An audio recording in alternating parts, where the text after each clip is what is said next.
Dewan Kehormatan Penyelenggara Pemilu, DKPP, menjatuhkan sanksi peringatan keras terakhir kepada Ketua Komisi Pemilihan Umum, KPU, Hasyim Asyari, Senin, 5 Februari 2024.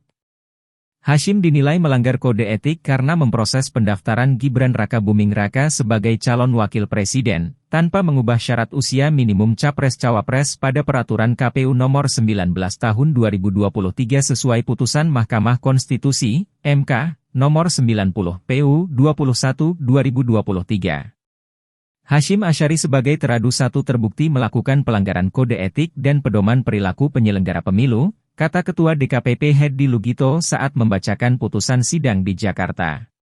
Selain itu, DKPP menjatuhkan sanksi peringatan keras kepada 6 komisioner KPU, yakni August Melas, Betty Epsilo Idroos, Muhammad Afifuddin, Yulianto Sudrajat, Parsadaan Harahap, dan Idam Holik.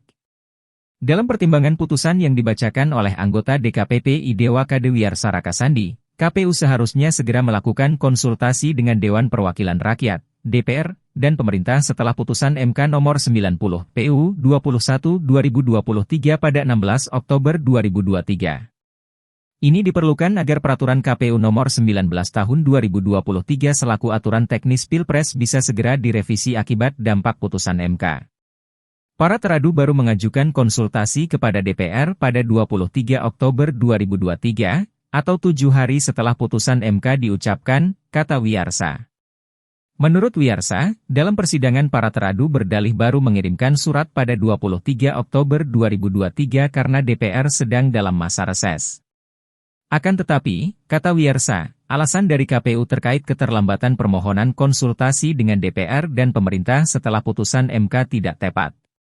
DKPP berpendapat dalih para teradu terbantahkan karena dalam masa reses dapat dilakukan rapat dengar pendapat, sebagaimana diatur dalam Pasal 254 Ayat 4 dan Ayat 7 Peraturan DPR Nomor 1 Tahun 2020 tentang Tata Tertib, ujar Wiyarsa.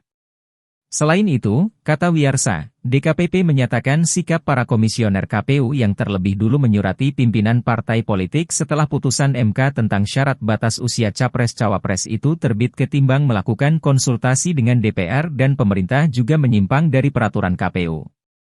Para teradu dalam menaati putusan MK Akuo dengan bersurat terlebih dulu kepada pimpinan partai politik adalah tindakan yang tidak tepat dan tidak sesuai dengan perintah Pasal 10 Peraturan KPU Nomor 1 Tahun 2022 tentang tata cara pembentukan peraturan dan keputusan di lingkungan KPU, ucap Wiyarsa.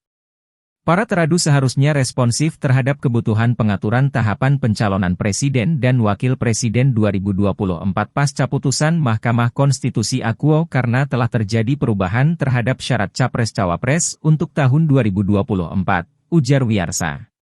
Total, ada 4 aduan terhadap semua komisioner KPU RI terkait perkara etik pencalonan Gibran ini.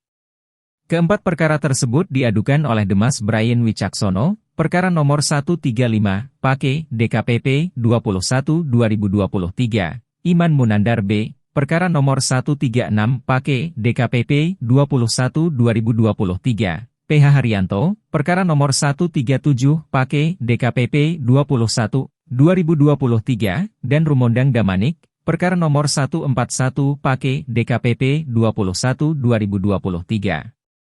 Pada 25 Oktober 2023, KPU telah menerima berkas pendaftaran pencalonan Gibran.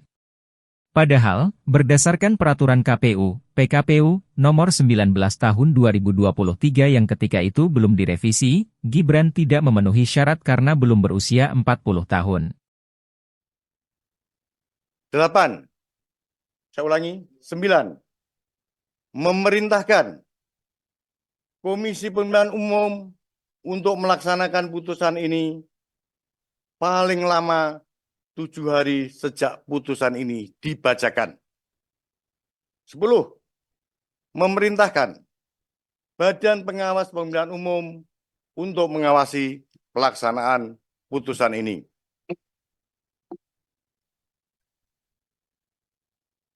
Demikian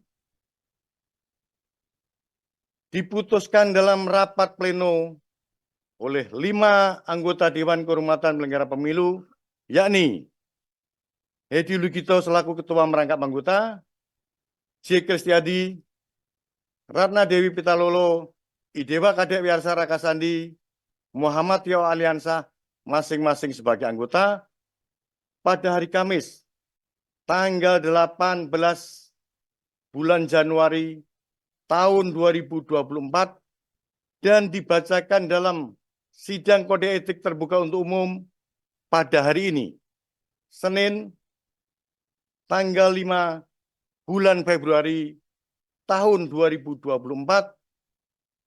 oleh Hedi Luigito selaku Ketua Merangkap Anggota, J. Kristiadi, dan Idewa Kadek Wiarsara Kasandi masing-masing sebagai anggota.